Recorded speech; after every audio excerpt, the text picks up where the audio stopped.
ইসরায়েলের রাজনীতিতে চিরস্থায়ী নেতা হিসেবে পরিচিত বেনিয়ামিন নেতানিয়াহু আবার আলোচনার কেন্দ্রে। টানা 18 বছর ক্ষমতায় থেকে দেশের সবচেয়ে দীর্ঘমেয়াদী প্রধানমন্ত্রী হওয়ার পরও তার ক্ষমতা লিপ্সা যেন শেষ হচ্ছে না।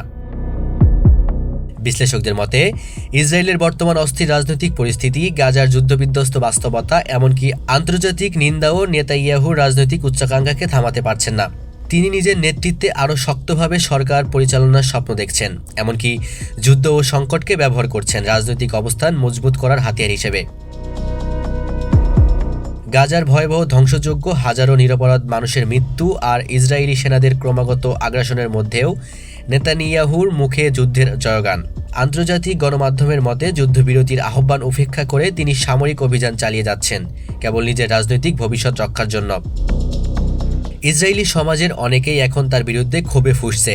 তাদের অভিযোগ, নেতানিয়াহু রাষ্ট্রের স্বার্থ নয় বরং নিজের ক্ষমতা টিকে রাখতেই গাজায় রক্তপাত চালিয়ে যাচ্ছেন। মানবাধিকার সংগঠনগুলোও বলছে, নেতানিয়াহুর নেতৃত্বে ইসরায়েল ক্রমেই এক যুদ্ধপরায়ণ রাষ্ট্রে পরিণত হচ্ছে।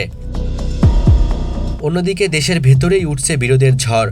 ইসরায়েলের সংসদে বিরোধী দলগুলো বলছে, একজন মানুষ 18 বছর ধরে ক্ষমতায় থেকেও যদি যুদ্ধ ছাড়া কিছুই দিতে না পারে, তাহলে সে কেবল ব্যর্থই নয়, বিপজ্জনকও।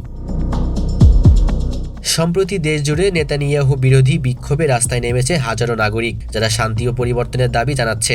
তারা বলছে, নেতানিয়াহুর সময় শেষ, এখন নতুন নেতৃত্বের সময়। কিন্তু প্রধানমন্ত্রী এখনও অনড় তার ভাষায়, ইসরায়েল নিরাপত্তার জন্য আমাকে প্রয়োজন। আন্তর্জাতিক অঙ্গনেও নেতানিয়াহুর অবস্থান ক্রমেই কঠিন হয়ে উঠছে। যুক্তরাষ্ট্র ও ইউরোপীয় ইউনিয়নের সঙ্গে তার সম্পর্ক আগের মতো উষ্ণ নেই। গাজায় যুদ্ধের অজুহাতে নির্বিচারে হামলা চালিয়ে তিনি যে মানবাধিকার লঙ্ঘন করেছেন তা বিশ্বজুড়ে তীব্র সমালোচনার জন্ম দিয়েছে।